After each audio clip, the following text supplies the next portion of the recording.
सास बहू का रिश्ता। निधि और उसकी सास के बीच हमेशा किसी न किसी बात पर अनबन छिड़ी ही रहती है, जिसके चलते दोनों कभी एक दूसरे को समझने और प्यार करने की कोशिश तक नहीं करती। अरे मेरे तो भाग ही फुट गए जो ऐसी बहू मिली। हाय, मेरी तो जिंदगी बर्बाद हो गई। भगवान, या तो अच्छी सास दे देता या फिर गूंगी।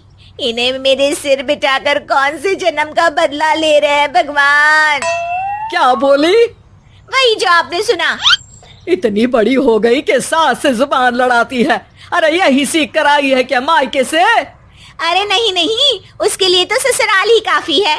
मेरी सास ने मुझे बहुत अच्छे से जुबान लड़ाना सिखाया है। हाँ। सास बहू की तीखी नोक-झोंक चल ही रही होती है कि दीपू वहां आ जाता है। रिश्ता करते हुए पति पत्नी की जगह सास बहू की कुंडली मिलानी चाहिए, क्योंकि अगर सास बहू का रिश्ता अच्छा नहीं तो उनका पता नहीं, पर पति की जिंदगी तो पक्का झंड है। मुझे अपने सामने कोई झगड़ा नहीं चाहिए, बस करो दोनों। दोनों शांत होकर अपने अपने काम में बिजी हो जाती हैं। दीपू ऑफिस चला जाता है, जिसके थोड़ी ही देर में दीपू की बहन कल्पना का फोन आता है। अरे कैसी है रे बेटा? ससुराल में सब बढ़िया है ना? कोई तुझे परेशान तो नहीं करता? सास की बात सुनकर पास खड़ी निधि हंसकर कहती है, अरे वाह रे ऊपर वाले, खुद बहू को शांति से सांस भी नहीं लेने देती और बेटी से पूछ रही है कोई परेशान तो नहीं करता। अरे मेरी बेटी तुम्हारी तरह नाकारा और बदतमीज नहीं है, इसलिए उससे पूछना बनता है। तो उनकी सास भी आपकी तरह नहीं होगी, इसीलिए उन्होंने कुछ बोला नहीं। और इसी के साथ एक बार फिर दोनों सास बहू के बीच तानों का युद्ध शुरू हो जाता है। फिर कल्पना कुछ देर तक तो फोन पर सुनती रहती है, पर जब दोनों चुप होने का नाम तक नहीं लेती तो वो चिल्लाते हुए बीच में बोलती है, अरे बस करो, यहाँ फोन कान पर लगाए जब मुझसे आप दोनों की बातें सुनी नहीं जा रही तो मेरा बेचारा भाई न जाने किस हाल में होगा। अरे ये सब तेरी भाभी की वजह से है बेटा। तो माँ, आप भी कुछ कम नहीं है। आप दोनों को ही अपना रिश्ता सुधारने की जरूरत है। मैं एक बाबा को जानती हूँ जो रिश्ते सुधारने में एक्सपर्ट हैं। आप दोनों उनके पास जाइए।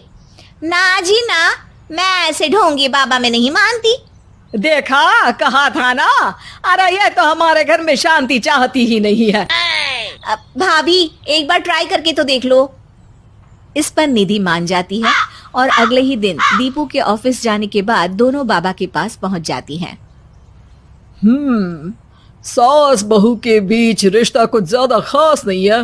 हर समय तू मैं चलती रहती है। हाँ जी हाँ, बिल्कुल सही। आप तो बहुत ज्ञानी है बाबा जी। तो उपाय सुनो, बहू को साफ और सच्चे मन के साथ सास को 12 लाल और 12 हरी चूड़ियां भेंट करनी है। बात भेद अपने आप कम हो जाएंगे। बाबा का उपाय सुन अगले दिन निधि सास को चूड़ियां भेंट कर देती है, लेकिन इससे भी उन दोनों के बीच कुछ सही नहीं होता। अरे पक्का इसने ही किलस कर चूड़ियां दी होंगी, तभी कुछ नहीं हुआ। दोनों दोबारा बाबा के पास जाती हैं। कुछ नहीं होता। तो दूसरा उपाय सुनो।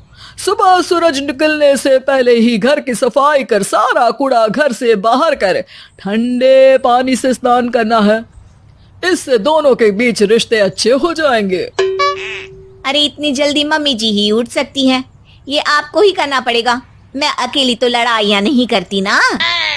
बाबा का उपाय मानते हुए अगली सुबह से सास जल्दी उठ सूरज निकलने से पहले घर की सफाई कर ठंडे पानी से नहाने लगती है। ये सब कुछ दिन तक चलता है, जिससे अभी भी दोनों के रिश्ते तो नहीं सुधरते, पर सास की तबीयत खराब होने लगती है। अब लगता है आपने मन से काम नहीं किया होगा, तभी तो रिश्ता वैसा का वैसा पड़ा है और तबीयत खराब हो गई। अरे सही कहती थी तुम, कल मुहा ढोंगी बाबा। देर आए पर दुरुस्त आए। चलो आराम करो आप। अब निधि बाकी काम छोड़ सास की सेवा करने लगती है। अपनी पत्नी और माँ में ऐसा बदलाव देख दीपू बिल्कुल हैरान रह जाता है। अरे कहीं बाबा ने कोई जादू टोना तो नहीं कर दिया? मेरी माँ और पत्नी इतना घुल मिल कर तो नहीं रहती। ओहो सरकज़म। बस बस अब जाओ और अपना काम खुद कर लो, मुझे मम्मी जी का ख्याल रखना है। निधि की बात सुन हैरान दीपू बस उन्हें देखता रह जाता है और निधि सास का ध्यान रखने में लगी रहती है। इसी तरह दिन बीतते हैं और निधि आधे से ज्यादा समय सास के साथ बिताने लगती है, जिस वजह से उन दोनों का रिश्ता पहले से अच्छा होने लगता है और वो एक दूसरे को समझने लगती है। बहू, मैं सोचती हूँ एक बार उसे ढोंगी बाबा के पास जाना चाहिए, उसे सबक सिखाने के लिए। अरे पर मम्मी जी, उसकी क्या जरूरत है, हमारे घर में सब ठीक है, फिर वो कुछ भी करे हमें उससे क्या। दोनों के बीच ये बात हो ही रही होती है कि तभी बाबा कल्पना के साथ उनके घर आ जाते हैं। माँ, बाबा आप दोनों से मिलना चाहते थे, इसलिए मैं उन्हें यहाँ ले आई। अरे पर हमें इस ढोंगी बाबा से नहीं मिलना।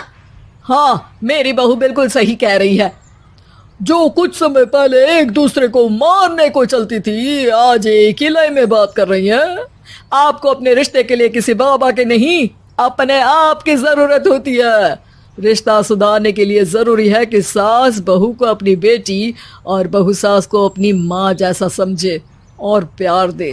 उपाय तो बस एक तरीका है लोगों को समझाने का कि असली उपाय उनके पास ही है, आपको बस उन्हें समझना है।